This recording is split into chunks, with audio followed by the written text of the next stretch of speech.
बिस्मिल्लाहिर्रहमानिर्रहीम। तो आज हम डिस्कस करेंगे complication of chronic superlative otitis medium. इसकी दो तरह की कॉम्प्लिकेशंस हो सकती हैं, या एक्स्ट्राक्रेनियल कॉम्प्लिकेशंस हो सकती हैं या इंट्राक्रेनियल कॉम्प्लिकेशंस हो सकती हैं। एक्स्ट्राक्रेनियल कॉम्प्लिकेशन से मुराद ये है कि सारी जो हमारे पास कॉम्प्लिकेशंस हैं वो क्रेनियम मतलब जो बोनी कवरिंग है उससे बाहर बाहर रहेंगी, ब्रेन को इन्वॉल्व नहीं करेंगी, सिंपल वर्ड्स में। ठीक है, इंट्राक्रेनियल का मतलब है ब्रेन जो उसके ऊपर की कवरिंग जैसे कि मेनिंजेस हैं उन सबको इन्वॉल्व कर लेंगी। तो एक्स्ट्राक्रेनियल अभी हम पढ़ने वाले हैं। एक्स्ट्राक्रेनियल के अंदर क्या क्या आ जाता है, मेस्टोइडाइटिस आ जाता है, सबसे कॉमन है। मेस्टोइड जो बोन होती है, मेस्टोइड एंट्रम होती है ना, टेम्पोरल बोन होती है, उसके पीछे इस तरह मेस्टोइड एंट्रम होती है, उसकी इन्फ्लेमेशन को कहते हैं। मेस्टोइड एयर सेल्स आपने पढ़ा होगा। पिट्रोसाइटिस हो सकता है क्योंकि टेम्पोरल बोन का क्या पार्ट होता है, एक पिट्रस पार्ट होता है अंदर की तरफ, पिट्रस पार्ट, उसकी इन्फ्लेमेशन होती है। फेशियल नर्व पैरालिसिस इसलिए क्योंकि मिडल ईयर के अंदर आपको बताया कि फेशियल नर्व पास कर रही होती है, तो उसका पैरालिसिस हो सकता है। या लेब्रिंथाइटिस, लेब्रिंथ क्या होती है हमारे पास, आपको बताया कि इनर ईयर जो होता है कॉकलिया होता है। ठीक है, कॉकलिया के पीछे हमारे पास इस तरह सेमी सर्कुलर कैनाल्स होती हैं। तो सेमी सर्कुलर कैनाल्स की दो तरह की लेब्रिंथ होती है। जो बाहर वाला पार्ट होता है उसे हम बोनी लेब्रिंथ कहते हैं, और अंदर वाला पार्ट जो होता है उसे हम मेम्ब्रेनस लेब्रिंथ कहते हैं। तो उसकी इन्फ्लेमेशन होगी तो उसे लेब्रिंथाइटिस कहेंगे। ओके, सो सबसे पहले हम देखते हैं एक्यूट मेस्टोइडाइटिस को। एक्यूट मेस्टोइडाइटिस क्या है, inflammation of the mucosal lining of antrum and mastoid air cells. आपको होता है ना, मिडल ईयर क्लेफ्ट जब हम पढ़ते हैं तो ये टेम्पैनिक मेम्ब्रेन होती है, पीछे एक्टिस एक्टिक और एंट्रम और फिर मेस्टोइड एयर सेल्स होते हैं। ठीक है, मेस्टोइड एयर सेल्स, तो इनकी म्यूकोजल लाइनिंग की या फिर मेस्टोइड एयर सेल्स की इन्फ्लेमेशन को हम क्या कहेंगे, एक्यूट मेस्टोइडाइटिस कहेंगे। ओके, अब मेस्टोइडाइटिस में कॉज क्या हो सकता है, एक्यूट सुपरेटिव ओटाइटिस मीडिया है, उसकी वजह से वो वाला इन्फेक्शन मिडल ईयर से फिर किधर चला गया है, मेस्टोइड एयर सेल्स के अंदर, तो इसको हम क्या कहेंगे, एक्यूट मेस्टोइडाइटिस। एग्रीविएटिंग फैक्टर्स क्या हो सकते हैं, पेशेंट डायबिटिक है, न्यूट्रिशनल बहुत पुअर है, उसकी न्यूट्रिशन ग्रोथ बहुत ज़्यादा हो रही है बैक्टीरिया की, या बैक्टीरिया जो है वो एंटीबायोटिक्स से रेजिस्टेंट है, या फिर ऐसे बैक्टीरियाज हैं जो कि हाईली विरुलेंट हैं। मतलब क्या है कि वो इतने रैपिडली इन्फेक्शन कॉज कर रहे हैं कि वो कंट्रोल से बाहर है। ठीक है, जैसे बीटा हिमोलिटिक स्ट्रेप्टोकोकाई वगैरह हो गए। अब एक्यूट मेस्टोइडाइटिस का कैसे क्वेश्चन पिक करना है वो हम साइन एंड सिम्टम्स पढ़ने के बाद मैं वापस आऊँगा। मेस्टोइडाइटिस पे आ जाएं, इस पर इन्फेक्शन स्प्रेड कैसे करता है। तो सबसे पहले क्या होता है कि मिडल ईयर के अंदर बहुत ज़्यादा इन्फेक्शन हो रहा है। ठीक है, वहाँ से वो किधर जाएगा, मेस्टोइड मिडल ईयर क्लेफ्ट में आपने पीछे पढ़ा है ना, एटिस एंट्रम और उसके बाद मेस्टोइड एयर सेल्स, तो उसकी तरफ चला जाएगा, तो इसको हम कहेंगे मेस्टोइडाइटिस का इन्फेक्शन इस तरह स्प्रेड कर रहा होता है। पैथोलॉजी क्या है ये बहुत इंपॉर्टेंट समझना। सबसे पहले क्या होता है कि बहुत स्वेयर किस्म की इन्फ्लेमेशन होती है मिडल ईयर के अंदर। इन्फ्लेमेशन इतनी ज़्यादा होती है कि पस की प्रोडक्शन ऑब्वियसली इन्फ्लेमेशन के साथ हो रही होगी।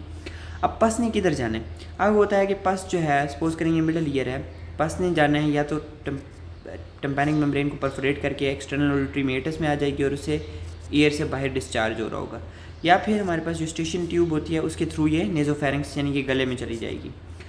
अब वो तो ये प्रोसेस तो हो रहा होता है कि टेम्पैनिक मेम्ब्रेन परफोरेट कर जाती है, वहाँ से डिस्चार्ज हो रहा होता है ईयर से, लेकिन पस इतनी ज़्यादा प्रोड्यूस हो रही होती है कि despite perforation in the tympanic membrane और despite through going through eustachian tube, pus फिर भी बहुत ज़्यादा है। तो पस ने फिर ऑब्वियसली तीसरा रास्ता कहाँ से पकड़ना है, पस ने ऑब्वियसली जाना किधर है, पस ने जाना है हमारे पास मेस्टोइड एयर सेल्स की तरफ, क्योंकि वही कैविटी बचती है फिर पीछे।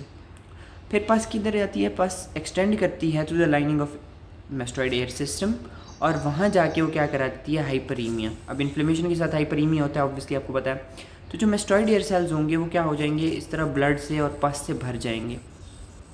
अब जब पस इकट्ठी होती है और ब्लड वगैरह इकट्ठा होगा तो वहाँ पे पीएच होगी वो एसिडिक हो जाएगी। जब पीएच एसिडिक होगी तो वो बोनी सेल्स की डीकैल्सिफिकेशन करा देगी। दूसरा क्या होगा, साथ में जो म्यूकोजल लाइनिंग होगी, सारी की सारी म्यूकोजा जो होगा, म्यूकोजा और जो एयर सेल्स होंगे वो इस तरह भर जाएंगे पस के साथ। ठीक है, तो ऑब्वियसली वो भी क्या करेंगे, डीकैल्सिफिकेशन कॉज करवाएंगे। अच्छा, अब एयर सेल्स के साथ होगा क्या, आपको पता है ना, इस तरह मेस्टोइड जो एयर सेल्स होते हैं, मेस्टोइड एयर सेल्स इस तरह छोटी छोटी कैविटीज़ होती हैं। अब ये सारी की सारी कैविटीज़ क्या हो गई हैं, डीकैल्सिफाई हो गई हैं। जब डीकैल्सिफाई होंगी तो ये क्या हो जाएगी, एक बड़ी सी इस तरह कैविटी नज़र आएंगी।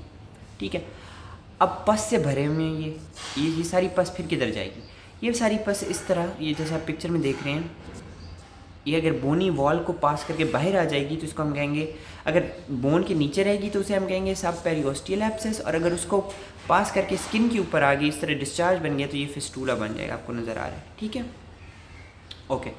क्लिनिकल फीचर्स, पेन होगी बहुत शदीद किस्म की, फ़ीवर होगा बहुत शदीद किस्म का, लेकिन इसके साथ एक ख़ास मेन बात ये है कि पेन और फीवर जो है वो रिकरेंस होगी उन दोनों की। एंटीबायोटिक थेरेपी देंगे, पेन रिड्यूस हो जाएगी थोड़ी देर के लिए, फ़ीवर कम हो जाएगा, लेकिन फिर हायर इंटेंसिटी के साथ दोबारा होगा। और डिस्चार्ज कान से बहुत ज़्यादा होगा। किस तरह का होगा डिस्चार्ज? म्यूकोपुलरेंट होगा, ठीक है, या प्यूरेंट होगा, पस के साथ होगा। और अगर डिस्चार्ज बियॉन्ड 3 वीक्स है तो ये एक इंडिकेशन है टुवर्ड्स एक्यूट मास्टाइटिस।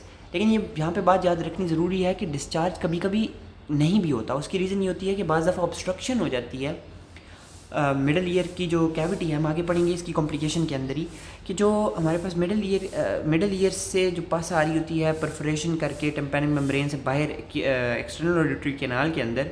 तो एक्सटर्नल ऑडिटरी कैनाल की आपको पता है पोस्टीरियर वॉल के अंदर क्या होते हैं? Mastoid air cells. अब उनकी बल्जिंग हो रही होती है तो वो इस तरह ल्यूमेन को बंद सा कर देते हैं, तो ये पस जो होती है इसको यहाँ से निकलना मुश्किल हो जाता है, ठीक है। साइंस के अंदर क्या है, आप जब उसे पेशेंट को इस तरह मास्टोइड के पीछे कान के पीछे मास्टोइड के ऊपर टच करेंगे तो उसे पेन होगी, ठीक है।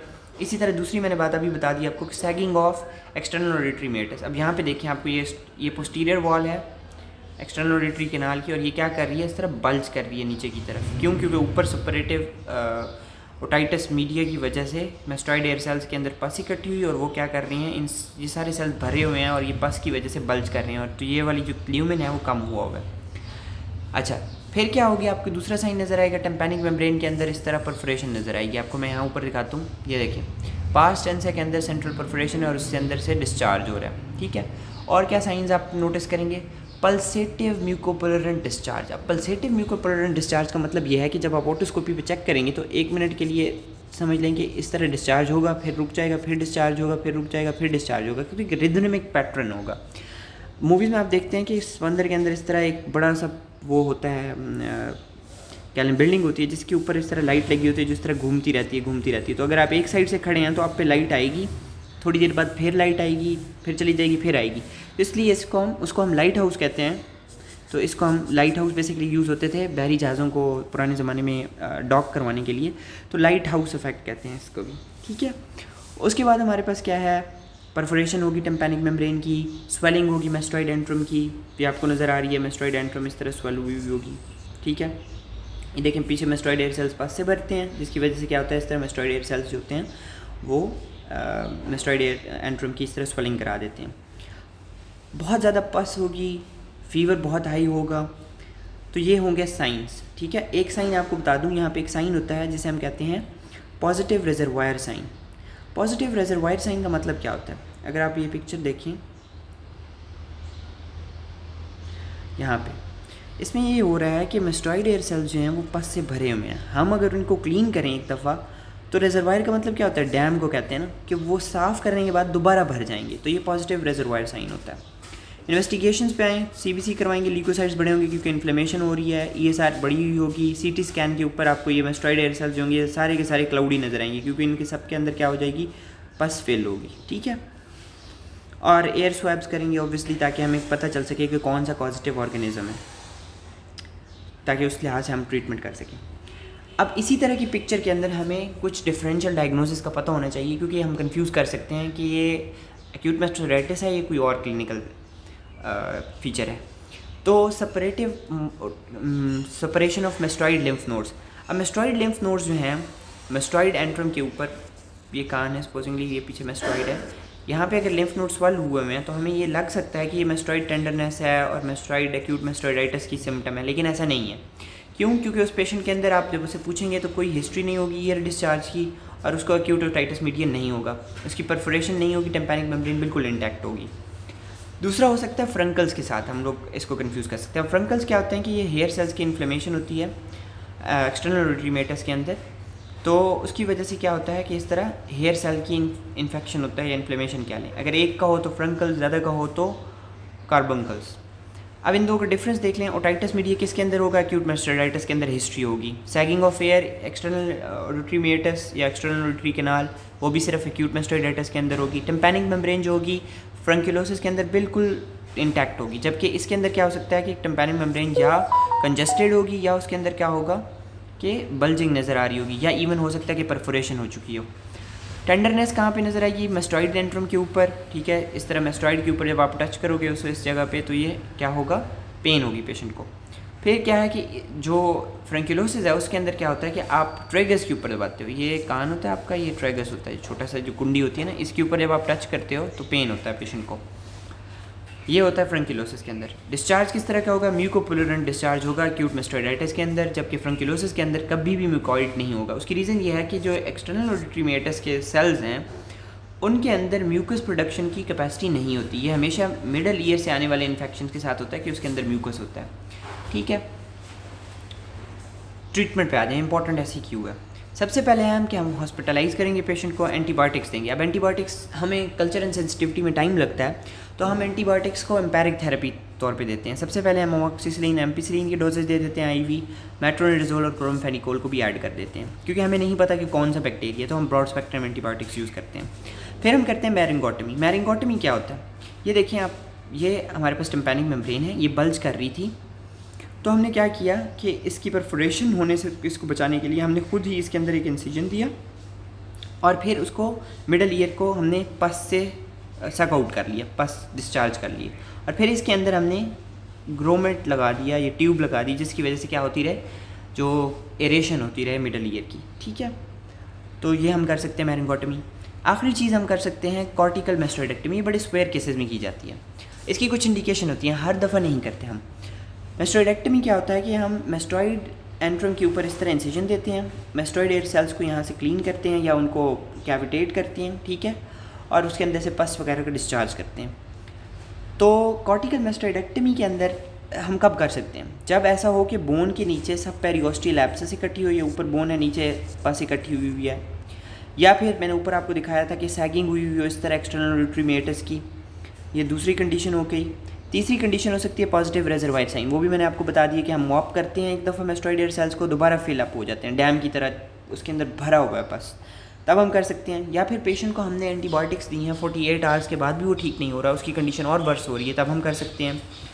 या फिर मेस्टोइडाइटिस जो है वो कोई इंट्राक्रेनियल कॉम्प्लिकेशंस करा रहे हैं कि मेस्टोइड से अब ये ब्रेन की तरफ चला गया और ब्रेन के अंदर एब्सेस हो रही है, या फिर मेनिंजाइटिस वगैरह हो रहा है, कुछ इस तरह की कॉम्प्लिकेशन हो रही है, तब हम कर सकते हैं।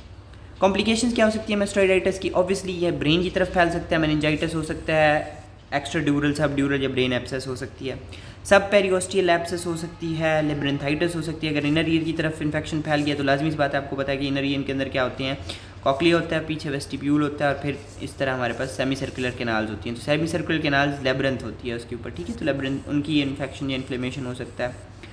फिर हमारे पास हो सकता है कि मिडल ईयर के अंदर क्योंकि फेशियल नर्व होती है तो फेशियल नर्व की पैरालिसिस हो सकता है। या फिर क्या हो सकता है कि आपको बताइए, अगर मैं क्रेनियम को कट करूं तो इसके 3 पार्ट्स होते हैं, इंटीरियर, मिडल एंड पोस्टीरियर। तो इंटीरियर के साथ यहाँ पे लैटरल साइनस होता है, ठीक है, वहाँ पे हमारे पास क्या हो सकता है कि पस जा सकती है, वो वहाँ पे थ्रोम्बस बना सकती है और वहाँ पे वेन के अंदर इन्फेक्शन करा सकती है, जिसको हम इन्फ्लेमेशन करा सकती है, जिसको हम कहते हैं लेटरल साइनस थ्रोम्बोफिल्पाइटिस। या फिर क्या हो सकता है कि इंट्राक्रेनियल प्रेशर रेस कर सकते हैं, जिसको हम हाइड्रोसेफलस कहते हैं, ठीक है। तो ये कॉम्प्लिकेशंस हो सकती हैं। अब आते हैं कि कुछ हमारे पास चीज़ें होती हैं जिसे हम कहते हैं कि मेस्टोइड जो है वहाँ पे बहुत सारे इन्फेक्शन होते हैं और बहुत सारी इन्फ्लेमेशन होती है, ठीक है। ये कान के पीछे इधर मेस्टोइड है, मेस्टोइड के ऊपर बहुत सारी एब्सेसेस हो सकती हैं और डिफरेंट कंडीशंस में हो सकती हैं, तो उनका क्या रिलेशन है आपस में वो देखते हैं। सबसे पहले हो सकते हैं कि अगर कान के पीछे इस तरह मेस्टोइड के बिल्कुल ऊपर अगर इन्फ्लेमेशन या पस हमें नज़र आ रही है तो इसको हम कहते हैं पोस्ट ऑरिकुलर एब्सेस, ठीक है, ये मेस्टोइड के बिल्कुल ऊपर होती है। या फिर कान के आगे अगर हो, अगर पोस्ट ऑरिकुलर है तो कान जो होगा वो आगे की तरफ होगा, जैसे मैंने ऊपर आपको पिक्चर दिखाई थी ये वाली, देख रहे हैं, तो इस तरह ही होगा पोस्ट ऑरिकुलर एब्सेस। या फिर हमारे पास क्या हो सकता है कि कान के आगे जाइगोमैटिक बोन के साथ, यहाँ पे आपको पता है ना जाइगोमैटिक बोन होती है फेस की, वहाँ पे एब्सेस हो सकती है। उसकी वजह से क्या होगा कि आँख के नीचे क्या होगा, एडीमा होना शुरू हो जाएगा। और ये क्या होगा, यहाँ पे टेम्पोरल मसल होता है, आपको पता है ये टेम्पोरल मसल होता है यहाँ पे, तो टेम्पोरल मसल के ऊपर या उसके नीचे एब्सेस इकट्ठी हो सकती है, ओके। अच्छा, तीसरी चीज़ हो सकती है जिसे हम कहते हैं सिटेलीज एब्सेस। उसमें क्या होता है कि मेस्टोइड के पीछे की तरफ, ये मेस्टोइड है, मेस्टोइड के पीछे मतलब ये ऑसिपिटल साइड है, उस तरफ पास इकट्ठी हो रही है, तो उसे हम कहते हैं सिटेलीज एब्सेस, ठीक है। या फिर हो सकती है बिजोल्ड्स एब्सेस। बिजोल्ड्स एब्सेस को हम डिटेल में देखते हैं, ठीक है। उसके अलावा कहाँ पे एब्सेस जा सकती है, नेक में जा सकती है, पैराफ्रिंजियल स्पेस के अंदर, ये आपको पता है पैराफ्रिंजियल स्पेस होती है नेक के अंदर। फेरेंक्स के बिल्कुल साथ, तो इसको हम कहते हैं पैराफ्रिंजियल स्पेस होती है, उसके अंदर एब्सेस कटी हो सकती है। अच्छा, बिजोल्ड एब्सेस पे आ जाओ। बिजोल्ड एब्सेस बहुत इंपॉर्टेंट यूक्यू है। इसके अंदर क्या होगा, पेन होगी, पेशेंट को फीवर होगा, प्लूरल डिस्चार्ज, सेम इसी तरह मेस्टोइडाइटिस की तरह ही क्लिनिकल आ रही है। लेकिन इसमें अब इम्पॉर्टेंट चीज़ क्या है, टेंडर नेक है, स्वेलिंग है नेक की, और टॉर्टिकुलस है। टॉर्टिकुलस क्या होता है कि पेशेंट की देखें इस साइड से एब्सेस थी, वो कहाँ आई, गैस्ट्रिक मसल के ऊपर आई, और या फिर आ गई स्टेर्नोक्लीडोमेस्टॉइड मसल यहाँ पे होता है, तो उनके नीचे पास इकट्ठी होने की वजह से क्या हुआ है, इसका ये टिल्टेड है हेड, ठीक है। अब बिजोल्ड एब्सेस का ड्रेनेज ये होती किस तरह, ये देखिए मेस्टॉइड एयर सेल है, ठीक है, उसकी टिप से, मीडियल टिप से डिस्चार्ज हुआ, वहाँ पे परफोरेशन हुई, डिस्चार्ज हुआ, तो एब्सेस किधर जा सकती है, या तो स्टेर्नोक्लीडोमेस्टॉइड मसल के नीचे जा सकती है, या डायगैस्ट्रिक के नीचे जा सकती है। डायगैस्ट्रिक के नीचे जाएगी तो हमारे पास ये जो जॉ मूवमेंट्स हैं इनके साथ बहुत पेन होती है, और अगर स्टेर्नोक्लीडोमेस्टॉइड मसल के साथ गई तो ये क्या होगा, इस तरह नेक जो होगी वो टिल्टेड नज़र आएगी हमें। ओके, उसके अलावा कहाँ कहाँ जा सकती है, पैराफ्रिंजियल स्पेसेस के अंदर जा सकती है, या फिर हमारे पास कैरोटिड आर्टरी है, इनके साथ साथ ट्रैक कर सकती है।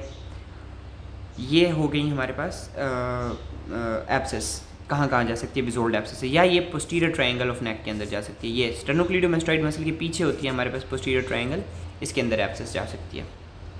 ट्रीटमेंट क्या होगा, उसी तरह कॉर्टिकल मेस्टोइडेक्टमी करेंगे, पस वगैरह निकालेंगे सारी, जहाँ से परफोरेशन हो रही है उसे सील करेंगे, और जो नेक के अंदर एब्सेस आ चुकी है उसको हम इंसिजन दे के निकाल देंगे, और साथ में एंटीबायोटिक थेरेपी ज़रूर देंगे ताकि सेकेंडरी इन्फेक्शन ना हो।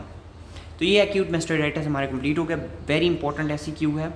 उसके बाद लेटेंट या मास्क मेस्टोइडाइटिस। लेटेंट वर्ड का ही मतलब होता है जिसके अंदर क्या हो, सिम्टम्स ना आ रही हो, इसके अंदर कोई हाई फीवर, पेन, जिस तरह एक्यूट मेस्टोइडाइटिस की सिम्टम्स होती हैं, कोई सिम्टम्स नहीं आ रही होती, लेकिन इसकी प्रोग्रेशन स्लोली होती रहती है। और हमें जब एक्सरे करते हैं, ओकेजनली पेशेंट आता है, वो कहता है मुझे यहाँ पे दर्द है, लेकिन माइल्ड होता है। जब हम एक्सरे करते हैं तो हमें क्लाउडिंग ऑफ एयर सेल्स नज़र आती है, क्योंकि वो पस से भरे हुए होते हैं, एक्सरे पे हमें नज़र आती है, क्लाउडिंग नज़र आती है उनकी, ठीक है।